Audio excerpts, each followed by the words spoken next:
The sun was beginning to dip below the horizon, casting a warm golden glow over the rolling hills of the countryside. It was the kind of evening that seemed almost too perfect, like it had been pulled straight out of a fairy tale. Emma stood in front of the mirror inside the small cottage where she had spent her last moments as a single woman.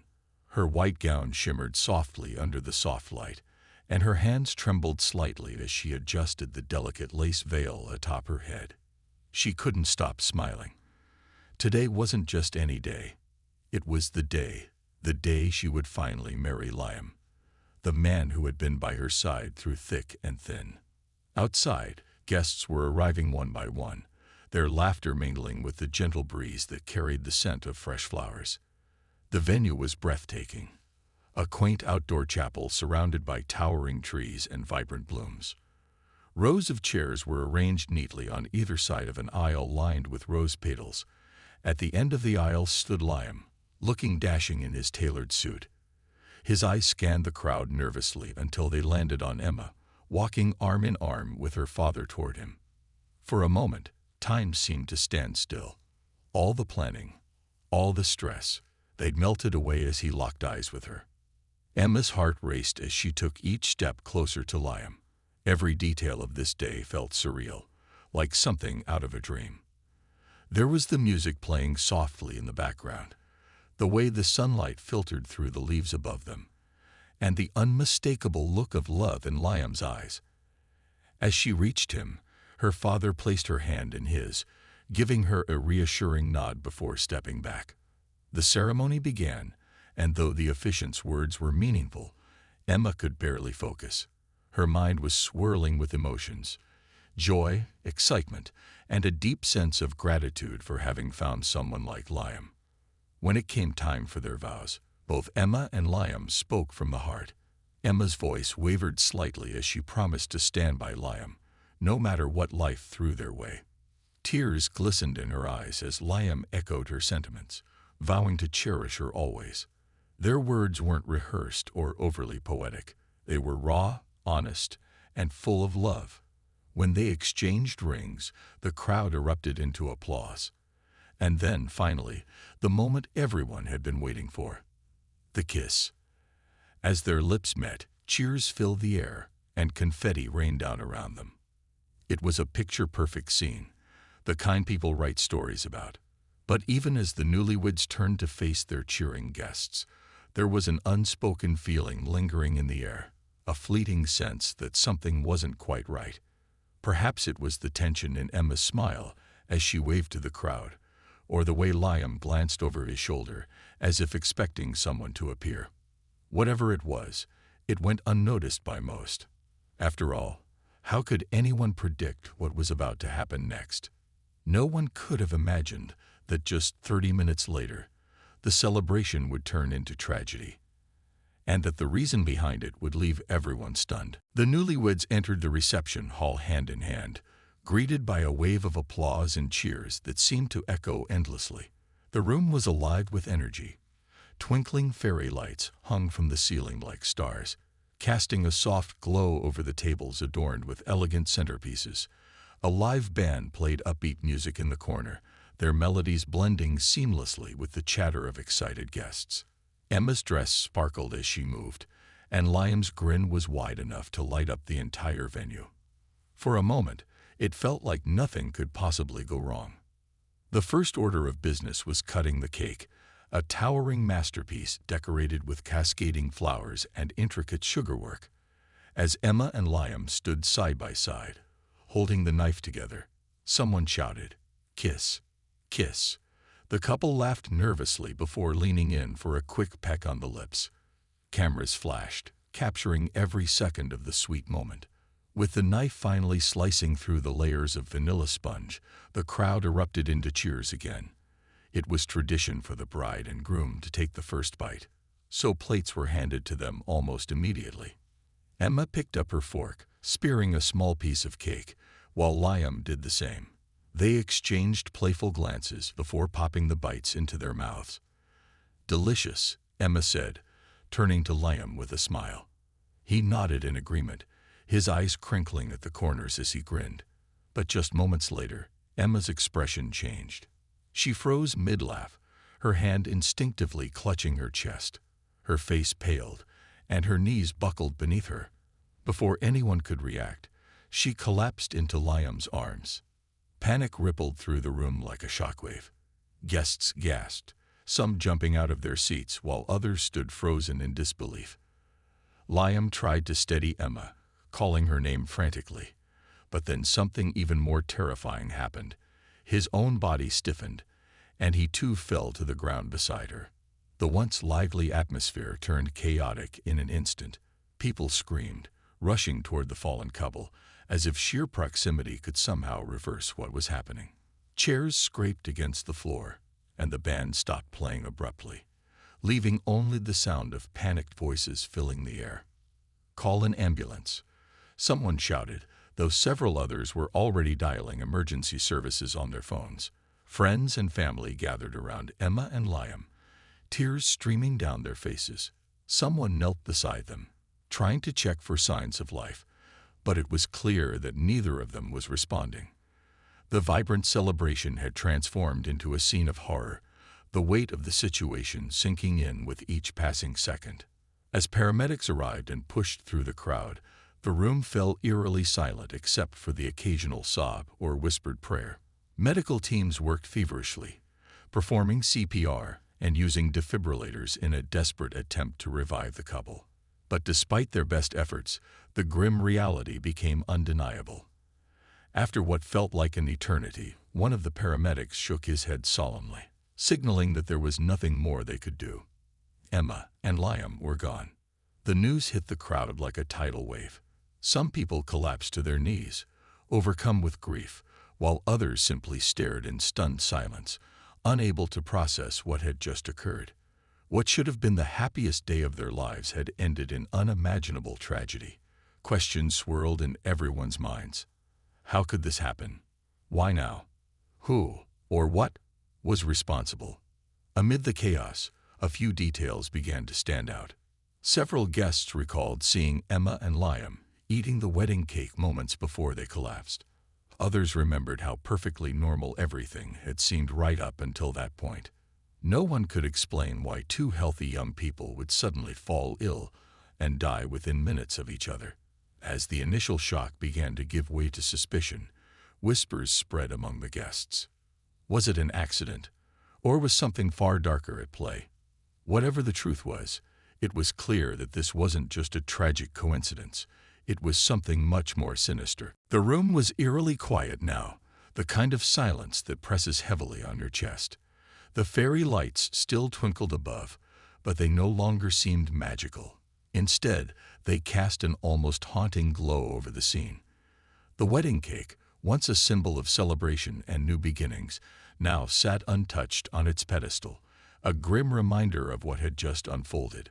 Guests were scattered around the hall, some sitting numbly in their chairs, others huddled together in small groups, speaking in hushed tones. Tears streaked faces, and the air felt thick with disbelief. Detectives arrived shortly after the paramedics confirmed the worst. They moved quickly, cordoning off parts of the venue with yellow tape as uniformed officers began questioning everyone present. Some guests were too distraught to speak coherently, their words coming out in broken sobs. Others tried to piece together what they had seen or heard in the moments leading up to the tragedy. A few people mentioned how happy Emma and Liam had looked earlier, laughing, smiling, completely unaware of what was about to happen. It made the whole situation feel even more cruel, like the universe itself had betrayed them. One of the first things investigators focused on was the wedding cake. Since both Emma and Liam had eaten it before collapsing, it seemed like the most logical place to start. Samples were carefully collected and sent to a lab for testing. Caterers who had prepared the dessert were questioned extensively, their alibis checked and double-checked. But initial inspections turned up nothing unusual. The ingredients were fresh, the kitchen spotless, and there was no sign of tampering. The cake appeared perfectly normal, which only deepened the mystery. As word spread among the guests, theories began to surface. Some suggested food poisoning, though no one else at the reception had shown any signs of illness. Others whispered about possible allergies, but neither Emma nor Liam had ever mentioned having severe reactions to anything. Then came darker speculations. Could someone have intentionally harmed them? Was this an act of revenge? The idea sent chills down everyone's spines. After all, weddings were supposed to be joyous occasions, not battlegrounds for grudges or vendettas. Detective Harper, a seasoned investigator with sharp eyes and a calm demeanor, took charge of the case. She walked through the venue methodically, observing every detail. Her gaze lingered on the table where Emma and Liam had stood moments before their collapse. There were half-empty glasses of champagne nearby, remnants of the toast they had shared. She ordered those items tested as well, unwilling to overlook even the smallest possibility. Every clue mattered. Every lead needed to be followed. Meanwhile, friends and family struggled to come to terms with the loss. Emma's mother sat slumped in a chair, clutching her daughter's bouquet tightly against her chest. Her father paced back and forth, his face pale and drawn. Liam's younger brother leaned against a wall, staring blankly at the floor, while his parents embraced each other, tears streaming silently down their cheeks. No one could understand why this had happened, or how such a beautiful day could turn so tragically wrong. Amidst the sorrow, anger began to simmer beneath the surface. How could something like this go unnoticed? Who would do such a thing? As Detective Harper spoke with guests, she noticed subtle shifts in behavior. Some avoided eye contact, while others hesitated when answering simple questions. It wasn't enough to point fingers yet, but it was clear that not everyone was being entirely forthcoming. Secrets often hide in plain sight, especially in moments of crisis, and Harper knew better than to dismiss gut feelings.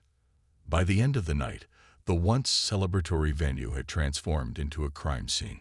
Chairs were stacked haphazardly, flowers wilted slightly in their vases, and the band's instruments lay abandoned on stage. What should have been a memory-filled evening ended with unanswered questions and heavy hearts. For the guests leaving the venue, the image of Emma and Liam lying lifeless on the ground replayed in their minds like a nightmare they couldn't escape.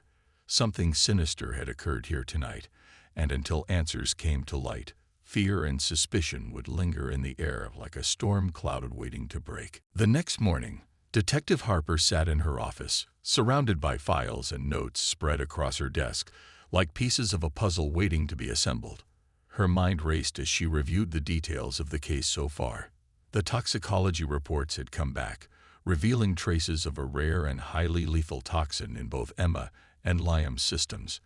It was a shocking discovery, one that confirmed this was no accident. Someone had deliberately poisoned them. But who? And why? Harper leaned back in her chair, pinching the bridge of her nose as she tried to make sense of the timeline. From what witnesses had described, Emma and Liam had been fine until they ate the wedding cake. Yet the lab results showed no contamination in the dessert itself. This meant the poison must have been introduced elsewhere. Perhaps it was in their drinks, or maybe something they consumed earlier. She jotted down possibilities, determined not to overlook even the smallest detail. As she sifted through witness statements, one name caught her attention, a distant cousin of Liam's named Marcus. During interviews, Marcus had mentioned seeing Liam use his phone shortly before eating the cake. At the time, it seemed insignificant, but now Harper wondered if there was more to it. Phones could hold clues, messages, calls, or apps that might shed light on what happened. With a renewed sense of urgency, she requested a warrant to examine Liam's device. When the forensic team accessed the phone, they uncovered something startling. A series of cryptic text messages sent from an unknown number. The messages were alarming, filled with vague threats about unfinished business and warnings that hinted at impending danger. One message read, "You can't run from the past forever." Another simply said, "Today will change everything." Whoever sent these texts clearly had a vendetta against the couple, but who was behind them? Harper's instincts told her this was a crucial lead. She cross-referenced the number with databases, but found no matches. It was untraceable, likely purchased under a fake identity. Still, The content of the messages pointed to someone with deep-seated resentment toward Emma and Liam. The phrase "unfinished business" suggested a history between the sender and the couple, perhaps something unresolved or bitterly contested. Harper knew she needed to dig deeper into their personal lives. She began by revisiting old acquaintances and colleagues, asking pointed questions about any conflicts or disputes Emma and Liam might have been involved in. Most people claimed they were well-liked and kind-hearted, with no known enemies. However, one former business associate reluctantly revealed a dark chapter in their past.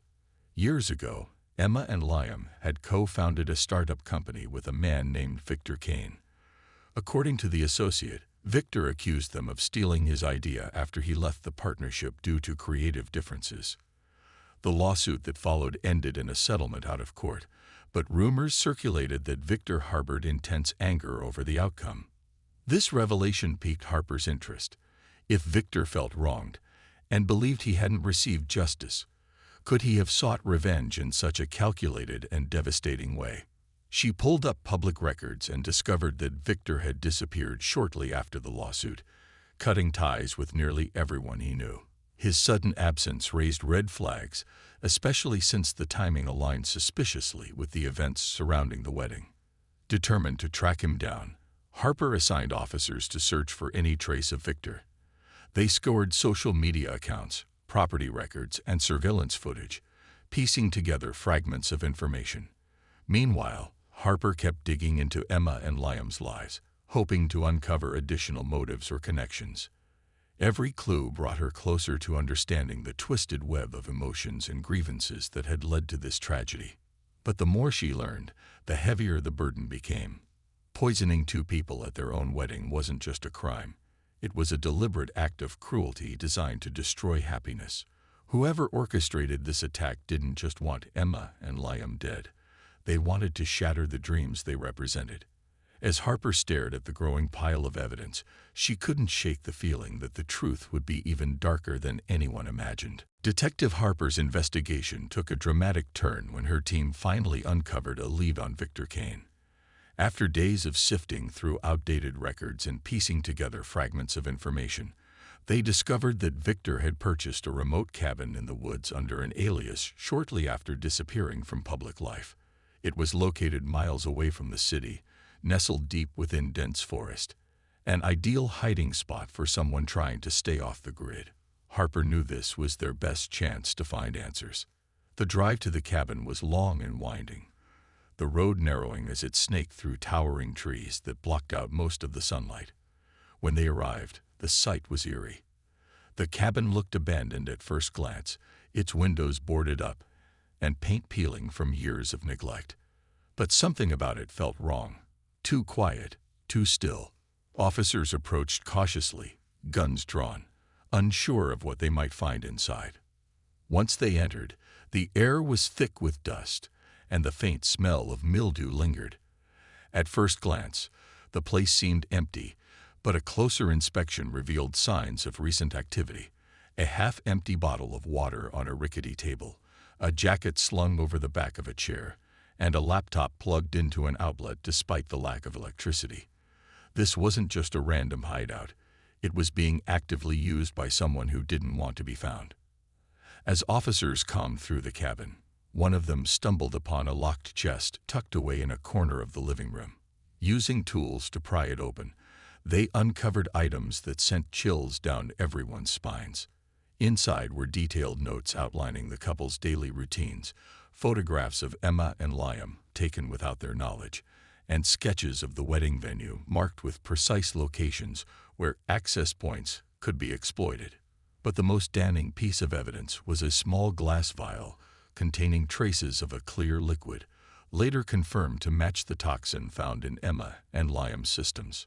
Harper picked up the vial carefully, her mind racing. Whoever had planned this attack hadn't acted impulsively. They had meticulously mapped out every step. The level of detail suggested someone with intimate knowledge of poisons and a chilling ability to remain patient while waiting for the perfect moment to strike. As she flipped through the pages of handwritten notes, another detail caught her eye, a list titled Phase 2. Beneath it were cryptic instructions involving secondary targets, though no names were mentioned. Had Victor intended to harm others beyond the Newlyweds, or was he simply planning his escape? Among the documents, detectives also found a journal filled with rambling entries that painted a disturbing picture of Victor's mental state. He wrote obsessively about how Emma and Liam had stolen everything from him. Their success, their happiness, even their future, all because of the lawsuit years ago. In one particularly unsettling passage, he described the wedding as the ultimate symbol of their triumph over him. They think they've won. He wrote, "But I'll show them what true loss feels like." The more Harper read, the clearer it became. Victor saw himself as a victim betrayed by those he once trusted. His bitterness had festered over time, twisting into something far darker than mere resentment. Revenge wasn't just a motive for him. It was an obsession, a driving force behind every decision he made.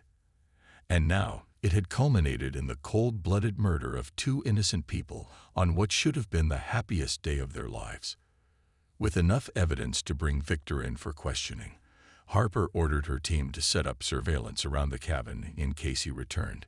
She also issued an alert to nearby law enforcement agencies, warning them to keep an eye out for anyone matching Victor's description. Though they hadn't found him yet, Harper couldn't shake the feeling that they were closing in on a man consumed by hatred, a man capable of unimaginable cruelty. As night fell over the secluded cabin, the forest grew eerily silent. The weight of what they'd uncovered settled heavily on Harper's shoulders. Poisoning Emma and Liam wasn't just an act of revenge. It was a calculated display of power, meant to destroy not only their lives, but the lives of everyone who loved them. For Victor, the tragedy wasn't enough. It was personal. And as Harper prepared to leave the cabin, she knew one thing for certain. Finding Victor wouldn't just solve the case. It would expose the depths of human darkness few ever dared to imagine. Detective Harper returned to the station with a heavy heart, but renewed determination. The evidence collected from Victor Kane's cabin painted a chilling picture, but she knew they needed more than just circumstantial proof to secure his arrest. To truly understand the depth of his vendetta against Emma and Liam, Harper decided to dig deeper into their shared past, the lawsuit that had torn them apart years ago. Through interviews with former colleagues and business partners, Harper pieced together the story. It all began when Emma, Liam, and Victor co-founded a tech startup aimed at revolutionizing online shopping. At first, the trio worked seamlessly together, each bringing unique skills to the table. Emma was the visionary, dreaming up innovative ideas. Liam handled operations, ensuring everything ran smoothly, and Victor served as the technical genius, coding the platform from scratch. For a while, it seemed like they were unstoppable. But cracks soon appeared in their partnership. Victor, known for being fiercely competitive and prone to outbursts, clashed frequently with Emma over creative decisions. He accused her of dismissing his input and favoring Liam's opinions instead. Meanwhile, tensions rose further when Victor proposed an ambitious expansion plan that required significant funding. Emma and Liam argued against it, believing the company wasn't ready for such a risky move. Feeling sidelined and betrayed, Victor eventually walked away, leaving the startup behind. What happened next became the root of the conflict. Within months of Victor's departure, Emma and Liam secured major investors and launched their product successfully. The company skyrocketed in value, earning them millions. When Victor learned about their success, he was consumed by rage, convinced they had stolen his idea and profited without giving him credit or compensation. His attempts to sue them resulted in a bitter legal battle that ended in a settlement. Though the terms were confidential, rumors swirled that Victor received a substantial payout. Still, it wasn't enough to quell his anger or sense of injustice. Harper discovered that after the lawsuit, Victor disappeared from professional circles entirely. Friends described him as increasingly reclusive and paranoid, convinced the world was against him. One acquaintance mentioned hearing him mutter about getting even during heated conversations. Another revealed that Victor had become obsessed with toxicology, spending hours researching rare poisons online. These details aligned eerily with the evidence found in his cabin, suggesting his descent into obsession had been years in the making. As Harper connected the dots, she realized this wasn't just about money. It was about pride, betrayal, and control. In Victor's mind, Emma and Liam weren't just former partners. They were symbols of everything he felt he'd lost. Their happiness, embodied by their wedding, wasn't merely enviable. It was unbearable. By targeting them on their special day, he sought to erase not only their future, but also the memory of their success. The more Harper uncovered, the angrier she grew, not just at Victor, but at the way unresolved conflicts could fester into something so destructive. She thought about Emma and Liam's families, robbed of loved ones because of one man's inability to let go of the past. And yet, despite the tragedy, there was no room for sympathy where Victor was concerned. Every clue pointed to a calculated, cold-blooded act of revenge, one that left no doubt about his guilt. With the case building momentum, Harper issued a nationwide alert for Victor's arrest. Officers canvassed areas near the cabin, checked nearby towns, and monitored transportation hubs. Meanwhile, forensics teams worked tirelessly to confirm the toxin used matched substances Victor had access to based on his research history. Evidence was mounting, and time was running out for Victor to escape justice. Still, Harper couldn't shake the lingering question. How had someone so consumed by hatred managed to stay hidden for so long? What kind of person could plan something so cruel and execute it with such precision? As she reviewed the files late into the night, one thing was clear. Victor Kane wasn't just dangerous because of what he'd done. He was dangerous because of how far he was willing to go to make others suffer. And until he was caught, no one would truly be safe. It was early morning when Detective Harper received the call she had been waiting for. A hiker in the dense forest near Victor Kane's cabin had reported seeing a man matching his description wandering through the woods. Officers were dispatched immediately, and within hours, they had tracked him down.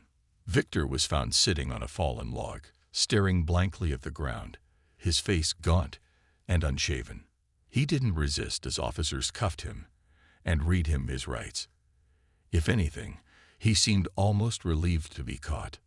Back at the station, Victor sat slumped in the interrogation room, his hands clasped tightly together on the table. His eyes darted around the room, but rarely met Harper's gaze. She entered calmly, placing a folder in front of him before taking her seat. The room was silent except for the faint hum of the fluorescent lights overhead.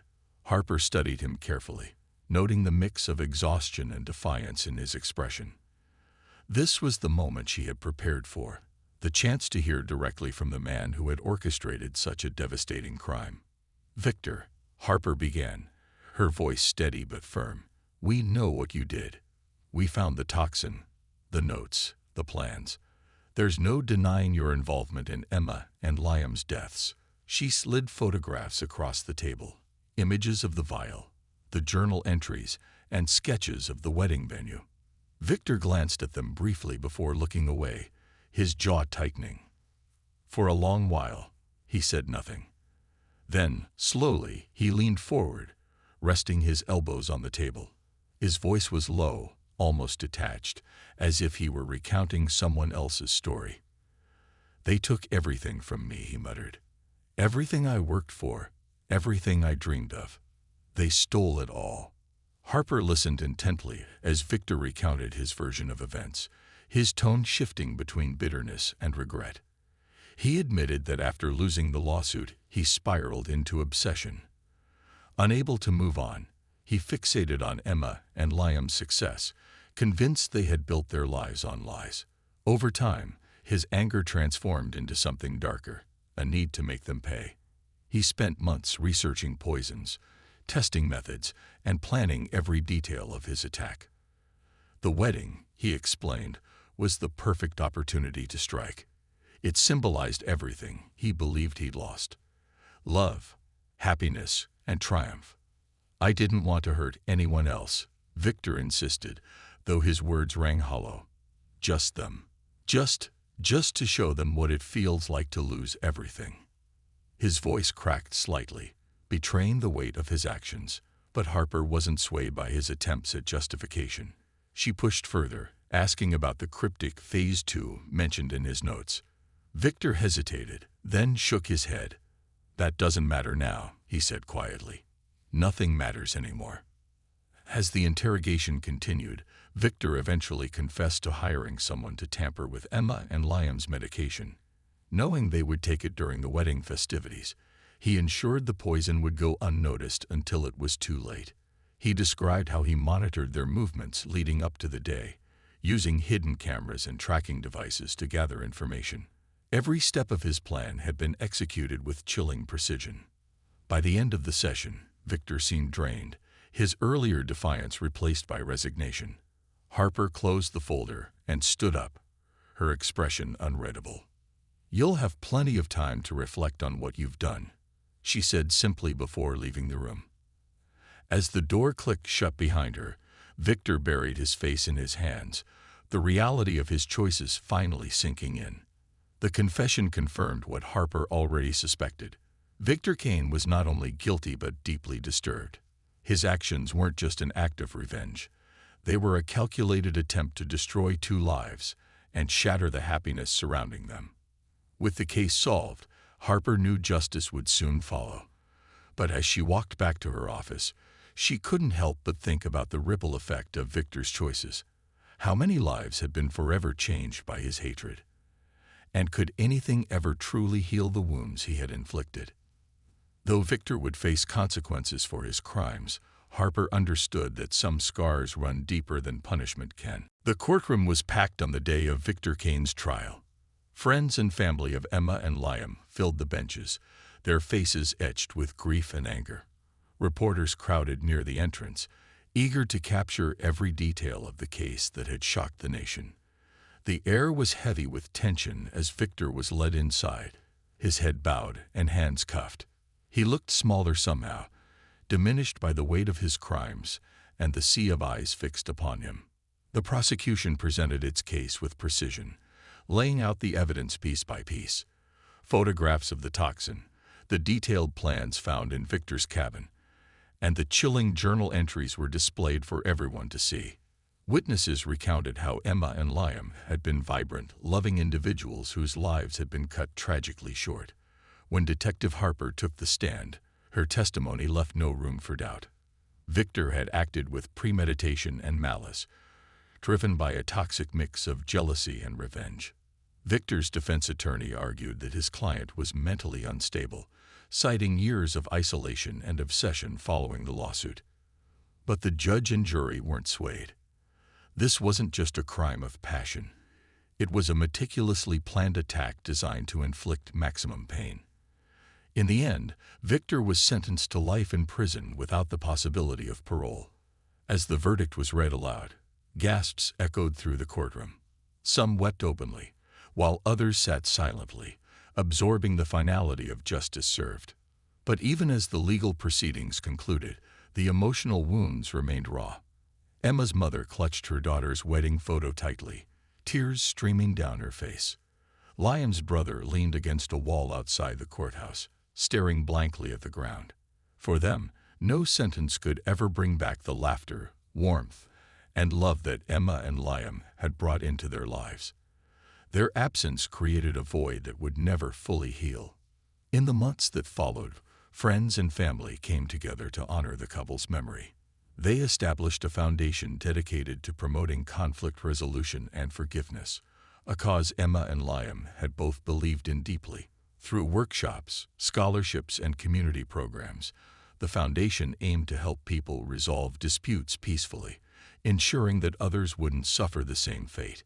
It became a beacon of hope amidst unimaginable tragedy, a way to channel sorrow into something meaningful. For Detective Harper, the case stayed with her long after it closed. She often thought about the fragility of human emotions and how unresolved conflicts could spiral into devastation. While she felt satisfaction in bringing Victor to justice, she couldn't ignore the broader lesson. Hatred, when left unchecked, consumes not only its target, but also the person who harbors it. Victor's descent into darkness served as a stark reminder of the importance of letting go before bitterness takes root. As time passed, the story of Emma and Liam began to fade from headlines, but their legacy endured. On what would have been their first anniversary, loved ones gathered at the wedding venue to release lanterns into the night sky. Each lantern carried a message, words of love, gratitude, and remembrance. The sight was breathtaking, hundreds of glowing lights rising together, symbolizing the enduring impact of two lives lost too soon. Though the tragedy would never be forgotten, those touched by it found solace in honoring Emma and Liam's spirit. Their deaths had revealed the darkest corners of human nature, but their memory inspired light. In the end, justice was served, and lives were forever changed. But so too was the understanding that love, forgiveness, and compassion are the true antidotes to hatred.